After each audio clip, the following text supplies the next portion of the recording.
This is part 6 in our Wild Harvest Edibles series. And on the way to town today, I was just talking to my girls about just being aware of the things around you. Always looking around and seeing the things that are around you, whether it be people or items or animals or weather or even the plants that are around you, because you don't know when those things may come in handy. So wherever you are, just being aware, and just refer to that as heads up living, for them not being so buried in the tasks and the things that you're doing that you don't see what's going on around you. So, you know, tonight's presentation and others that we've had have just kind of been increasing the toolbox that you have for care of others and yourself. And as we kind of talk about these different aspects, some of them do have medicinal qualities, and just recommend again that our caveat of enlisting a healthcare provider that has a similar philosophy of wellness and care that you do, so you can work together as a team, and that anything that we talk about here is educational, and you need to do your own research to make sure about how to use some of the different things that we talk about, and just can think of them as being tools in your wellness toolbox. So tonight, our topic, our plant of choice, is the cattail. So Typha species is the genus, and there's lots of different species of it around the world. It actually does grow across the globe in different places other than the high Arctic. But it's in the bulrush family. And there's an old saying that says, sedges have edges, rushes are round, grasses have joints down to the ground. So if you see something tall and green growing, you can find out pretty quickly if it's a grass, a rush, or a sedge. Sedges have triangular stems, and they have edges. Rushes are round, and a cattail is a type of rush. Its stems are round. And grasses have joints. So they have knuckles or joints that go down to the ground. So that's a quick way to tell a rush from other types of tall growing things. And not that all rushes are tall and all sedges are tall, some of them can be quite short, as well as grasses. So the habitat of the cattail is typically in marshy, wet habitats, pond edges, ditches, but you need to take care in where you select cattails to utilize them from. Make sure there's no toxic runoff, or like a ditch might have, you know, they go by and spray road edges sometimes with Roundup, which is just spreading glyphosate all over the place. So anything that drains from a drainage ditch may have that chemical associated with it. So you want to find a wetland area that doesn't have influx of other toxic components associated with it, because it actually does function as a water purifier too, in the respect that it can accumulate things in its tissues that may be in the water that it's growing in. So pure water, even if it is marshy, just needs to be non-contaminated water. So the leaves of cattail wrap around the stem base, much like you would see in a leek. There are other things that grow in the marsh as well that could be confused for cattail. For example, iris, if it doesn't have its flowers on it, but the flower stems of iris come out of a fan. They're kind of flat shaped, they're not round. So that's important to note. The hot dog shaped tops, they're a characteristic feature of the cattail. These are the mature cattail pods that will later fluff out and release their seeds. And over to the left, you can see the diagram of the top part where the pollen is. And that's an important part of the cattail that has some edible purposes of it. And we'll talk about those here too. So the edible parts, the edible parts are the roots, the rootstocks, the young shoots, young heads, and the pollen. So some say that it has a taste that's similar to zucchini, and there are also reports of it tasting a little bit like artichoke. And the heads, the pollen heads, you can see a pollen head over here. has a little bit of a taste like corn on the cob after it's been boiled. So it can be eaten just like corn on the cob, but it needs to be in its green state. And also it has just a single kind of papery husk on it that it needs to be eaten while the husk is still on it. And that's when it's most readily used in that state. So the young shoots can be used raw. So use the young heads. It looks a little bit like an onion or a leek. Doesn't taste. It's much more mild than that.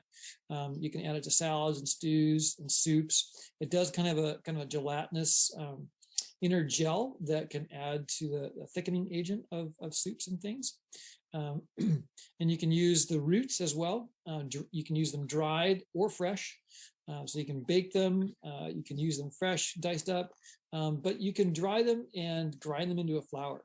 And that flour can actually be used in baking in substitute for flour if you don't have other flours available, or many have found that it works quite well in a 50-50 kind of a mixture with regular flour and the cattail flour. So using the roots and shoots in salads, you can see up to the upper right there, it's kind of diced up. You can use it in salads. In the upper left, there is a nice wild salad with the shoots of cattail in there, and some mustard tops and other greens and flowers. There's a simple cattail salad from Wild Edibles by Sergei Botenko. Just take 2 cups of tender cattail shoots, sliced thin, so that's like what you would see up top on the upper right. And a cup of baby greens, whatever kind of greens you like. You can have a spicy mix or just a regular spinach mix. A cup of cherry tomatoes that have been halved. And then a half a bunch of basil. You can use that whole basil or chopped basil. And then a quarter of a red onion sliced up thinly. And mix that all together and have a nice bowl of salad. And the juice of half a lime can make a nice addition to that for a salad dressing, along with some sea salt and nutritional yeast whipped up. I left the oil out of this. You could add oil too, but that's just adding extra free fat to your diet. So the nutrition of cattails is actually fairly rich. There's quite a wide source of different nutrients that are associated in it. Pretty good source of sodium, but it's 30% complex carbohydrates. And for wild plants, it actually is a fairly rich carbohydrate source, which means calories. And in the wild, calories are sometimes challenging to come by. So fruit is a good source of calories, although wild fruits are typically smaller. It takes a lot more to make the quantity necessary for the calories. So from a caloric standpoint, cattail is a very abundant and rich source of calories. It's an excellent source of vitamin A and vitamin C and potassium, very good source of potassium, a decent source of sodium and phosphorus. So some bad places to collect, again, we kind of talked about this at the beginning, are like golf course ponds. Those are some of the most toxic environments known to man because they keep their lawns completely uniform by the use of herbicides. Urban environments, road edges, so they can be a lot of different herbicides and pesticides associated with those areas. And there may be other places too. Just be cognizant of the areas that you would choose to collect from. So the cattail tops kind of have a life of their own. When they're green, you can actually use them and boil them like corn on the cob and eat them just like corn on the cob. They're kind of on like a wiry stem, like a cob. You can actually scrape off that green mixture and just serve it like a vegetable too. So scrape it down after it's been boiled. It's not going to keep overnight. You could freeze them, and keep them frozen and use them at a later date, much like you can do with corn on the cob. But it's best to use them fresh. You want to use them just before that paper husk starts to break. Otherwise, after that, they become moving into the next stage, which is the pollen production stage. So they haven't produced, that's actually the male part of the plant. The female portion is a lower portion that will become brown down here. And back in the background over here where my cursor is some last year seed pods with the fluff all fluffed out. And to the right there is a yellow pollen rich top. And then you can see this person's hand over here where they've taken it and bumped it off on their hands. So it's a very vibrant yellow. So that pollen can actually be harvested and used as well. So to harvest the pollen, just going to jump down halfway here. Place the pollen loaded spike into a plastic bag or a paper bag and just shake it vigorously to shake that pollen off. And just keep repeating that over and over again with the different spikes you have around you. And it can make a very nice flower substitute. 1 to 2 pounds per hour can be harvested, especially if you have a family or a group working on it. You can see the bowl full of it looks like nutritional yeast right there. So it's just a bowl of cattail pollen. And you can sift that flour, the pollen, to any stray things from the wild harvest, so you get a pure pollen. So use that 50-50, like corn flour or regular flour in baking. And you can see a nice wedge of a cornbread-like bread there that was made from cattail pollen and probably flour, or it can be used just exclusively on its own, but it is rather labor intensive to harvest, but it can be gathered and used quite well as cattail pollen. So you can make a cattail casserole. Just take 1 cup of cooked and scraped cattail spike. That's the top. So you would take that top and cook it like corn on the cob and then scrape it off the green part, and then put in a 1/2 cup of breadcrumbs, 2 tablespoons of flax or chia gel that's been whipped slightly. Use that as an egg replacer, and a 1/4 teaspoon of sea salt, a teaspoon of George Washington broth or other seasonings of choice. So mix that in a casserole dish that's been lightly oiled, and 350 for 30 minutes or until it sets up. This is a recipe by Catherine Gearing. So that's a way that you can use that pollen spike at the top of a cattail while it's green, before it has reached the pollen stage. Once it's reached the pollen stage or in between there, it's kind of not usable until the pollen is ready to be shaken out. Then you can shake that pollen out and use the pollen for flour. So the pollen is a great source of protein and vitamin A. The Native Americans use the pollen extensively, and depending on where you are, you can find it between June and August. Each individual patch probably has a different maturing time, so you can find it throughout the year, but within a given patch is going to be fairly uniformly ready. And you have to be right there and ready for it when it's ready, because it's only that way for a short period of time. So you have to be ready to collect, and when it's collection time, you go collect. In the springtime, the shoots can be just pulled up, peel the outer leaves off. It kind of looks a little bit like asparagus, and cut those into 1 to 2 inch lengths and boil it in salt water and eat them. They can also be eaten fresh, but they need to be eaten, like most of the plant, on the same day that it's harvested. The rootstock is very starchy, so you can see the rootstock over here on the right. They're best gathered in the winter or fall. That's when the most starch is present, because it's had the summer to produce those carbohydrates and store them in the root. But it can be gathered year-round and utilized all year round. So you can use that starch. So think cornstarch or other starches that are used, and you can use it like flour. You can extract that by putting the fresh rootstock in a pan of cold water. Separate the fibers and mash them. Scrape the starch with your fingers. Squeeze the fibers and remove them from the pan of water. Carefully strain it and let the water stand for a little bit until the starch settles to the bottom. And then you're going to decant or pour off the water and leave the starch behind. And then do that again. Wash it and stir it, let it settle, and do it a couple times until you get a nice clear white starch at the bottom. Then use it. You can use it immediately while it's wet, like you would on any other flour, or you could dry it and it stores indefinitely. So this is a part of it and a way that you can store it. So the pollen harvested will store, as well as the starch. You can use it 100% starch as flour, or again, you can do it at 50-50 as you would with flour. So the pollen you can use 50-50 with regular flour, as well as the starch from the root. So 2 different good sources. The pollen is going to be seasonally available, and the starch from the root would be available year-round. So there's a bulb-like core at the base of new sprouts where it joins onto the rootstock, and this is a place where there's lots of starch. That particular area can be boiled and eaten like a potato. The shoots can be cooked and peeled and eaten. So all the parts should be used the day that they're harvested, again, unless they're the pollen or the starch that's been dried and stored. So there's also a host of utilitarian uses of cattail. You can use it for all manner of weaving, from shoes to hats to vests to clothes to mats to wicker in chairs, baskets, you name it. It's great for insulation. So the cattail heads, so this guy here that we see has a bunch of cattail fluff.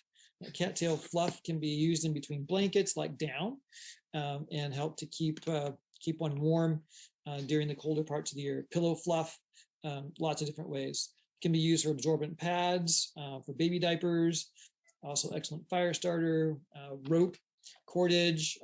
Actually can be used for arrow shafts, fire starting, lots of different utilitarian uses of cattail too. So it's a very versatile plant. So there are some medicinal properties as well. So as you're harvesting it, you would note that down at the base of the leaves, there'll be a kind of a gel that oozes out of it, a lot like aloe. And in fact, it can be used in much the same way that aloe is used. So use it for sunburns. It has some healing properties for the skin. And we'll also see there's some other properties associated with it in addition to that. So the gel has some really good healing properties to it. So all the cattail parts can be used for a variety of different skin conditions. So use a poultice of the roots for burns, boils, sores, insect bites, bruises, and cuts. Just take the roots, pound them into a pulp, or split the roots and bruise before you would pack that poultice on. You can also use the flower fuzz. That would be the seed fuzz. For small burns and skin irritations, and you can just apply that over the affected area and cover it with a clean cloth. So it would function to help absorb any irritation. And then toothache and pain relief, that sap again has antiseptic and analgesic qualities. So those are pain killing qualities. So very interesting. So pain killing qualities, a little bit like probably chewing on a willow stick. So willow stick is the natural source of aspirin, but this has analgesic qualities. It's found again between the young leaves. Just scrape it free with the back of a knife. Just think aloe vera gel, very similar kind of constituency to it. It actually is helpful, used on various wounds to prevent infection because it has an antiseptic property to it. And of course, there's pain typically associated with various wounds. It can be a very beneficial pain reliever. It's harmless if you ingest it, and it's good for tooth pain, for teething babies. Can help soothe the gums if you have sore gums, and also for insect bites. So it'd be a good constituent of Bite Be Gone. Helps to reduce pain and inflammation. So in small children, infants, for example, especially the ones who are very very well fed, that have folds of skin that might be chafing, you can put the fuzz in between those folds and prevent chafing and diaper rash. And that gel, used not in high quantity but sparingly, can be helpful in the teething pain rubbed on the gums. They've been studying it for its anti-inflammatory properties and antioxidant properties in conjunction with slowing the growth and spread of cancers. And it also has styptic and antiseptic properties. So we talked about the antiseptic property already, basically antibacterial, antifungal. But you're using the burned cattail leaf ash. So take the cattail leaves and burn them to an ash and apply the ash to the wounds. Basically, that styptic quality seals off the ends of blood vessels that may have been broken in a cut, and also functions as an anti-hemorrhagic. So it functions to increase clotting of the blood that's coming out of blood vessels that may be in a wound. So making that ash, make a fire of cattail leaves, allow that to burn right down completely to just the ash, and cool that ash and store it for future use. so you can pack it around with you. So this is a part, again, that is able to be stored. So the ash, the pollen, and the dried root starch. But otherwise, everything else needs to be used right away, fresh.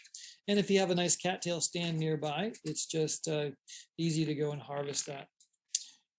So the cattail pollen is also helpful for stopping bleeding and clotting factor increasing, and also prevents infection. So you can have that dried pollen handy, a little bit like cayenne. Cayenne will also stop bleeding.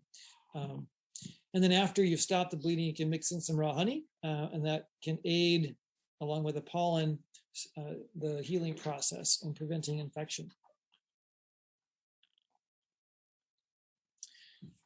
It's also helpful in stopping bleeding in heavy bleeding in women during, if they have a heavy period, postpartum, after post-delivery bleeding. So using the cattail pollen, ingesting it, lessens the severity of heavy bleeding. 5 to 10 grams is the typical amount used in that type of a situation. You'd be using much more than that if you're using the pollen for baking, for example. That'd be using the pollen too, which would be different. This would be used on a basis that was indicated for. So internal bleeding can be aided by the cattail pollen. It in the flower areas, so it lessens bruising. If you're vomiting blood, it can help to prevent that from continuing. So internal hemorrhaging, bloody stool, bloody urine, uterine bleeding. It doesn't treat the actual cause of the bleeding itself, but helps to prevent those areas from bleeding. So there's a caution associated with that, in that pregnant women probably shouldn't use the pollen, nor those who have poor circulation, because there's some coagulative effects associated with it that may not be conducive to poor circulation.